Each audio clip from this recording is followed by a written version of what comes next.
Hello students, today's topic is digestion, absorption and metabolism of proteins. Proteins क्या करते हैं हमारी बॉडी के बिल्डअप में काम आते हैं मेनली। और डाइट में क्या क्या हो सकते हैं प्रोटीन्स, जैसे कि high protein content is meat, fish, egg and milk. ये सारी चीज़ें क्या होती हैं हमारे प्रोटीन कंटेंट होते हैं डाइट में।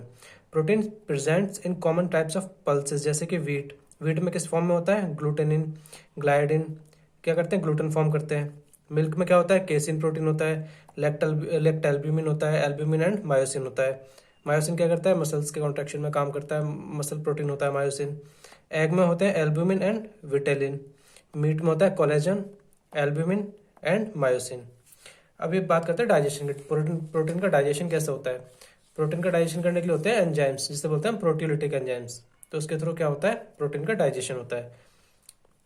जैसे कि डाइजेशन माउथ में कैसे होगा, माउथ में नहीं होता, जैसे कि does not occur in mouth. Saliva does not contain any proteolytic enzyme, यानी कि जो डाइजेशन होता है वो माउथ में नहीं होता है, क्योंकि माउथ में जो है प्रोटियोलिटिक एंजाइम्स नहीं होते हैं। Digestion occurs in stomach only, यानी कि प्रोटीन का डाइजेशन है वो स्टमक में ही होता है। जैसे कि इन स्टमक में कैसे होता है, स्टमक में क्या होता है, pepsin is the only proteolytic enzyme in gastric juice. Gastric juice में पेप्सिन जो होता है वो अकेला प्रोटियोलिटिक एंजाइम होता है। प्रोटियोलिटिक मतलब protein, lytic means break down. तो प्रोटीन का ब्रेक डाउन की जो एंजाइम होता है तो होता है पेप्सिन गैस्ट्रिक जूस के अंदर।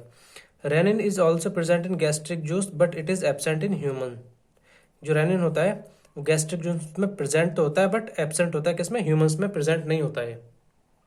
अब बात करते हैं स्मॉल इंटेस्टाइन में डाइजेशन कैसे होता है। Most of the proteins are digested in the duodenum and jejunum by the proteolytic enzyme of the pancreatic juice and succus and टेरिकस।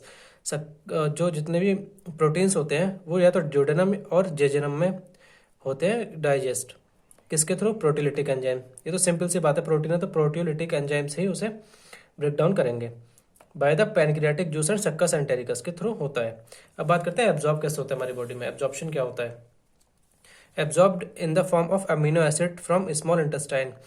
Firstly absorption जो होता है स्मॉल इंटेस्टाइन में होता है। मेनली सारी चीज़ों का जो एब्जॉर्प्शन होता है वो स्मॉल इंटेस्टाइन में होता है, बट फॉर्म चेंज हो जाती है। जैसे प्रोटीन अमीनो एसिड के फॉर्म में होते हैं। The levo amino acids are actively absorb by means of sodium co transport, यानी कि जो एब्जॉर्प्शन हो रहा है लिवो अमीनो एसिड्स का वो सोडियम को ट्रांसपोर्ट की वजह से हो रहा है। Whereas dextro amino acids are absorb by means of facilitated diffusion.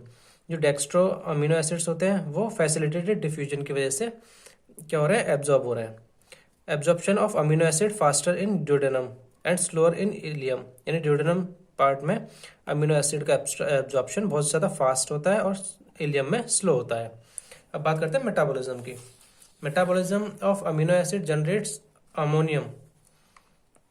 जो अमीनो एसिड्स का जो मेटाबॉलिज्म होता है वो अमोनियम जनरेट करता है, which is a toxic molecule specially for the CNS, जो हमारे ब्रेन के लिए बहुत ज़्यादा टॉक्सिक होता है।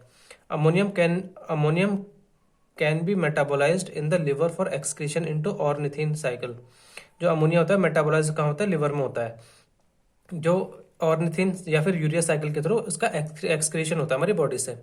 Amino acid metabolism occurs in two kind of chemical reaction. First is called transamination and second is first में क्या होता है, in which alanine aminotransferase और ALT और AST एस्पार्टेट अमीनो ट्रांसफेरेज ये दोनों पार्टिसिपेट करते हैं।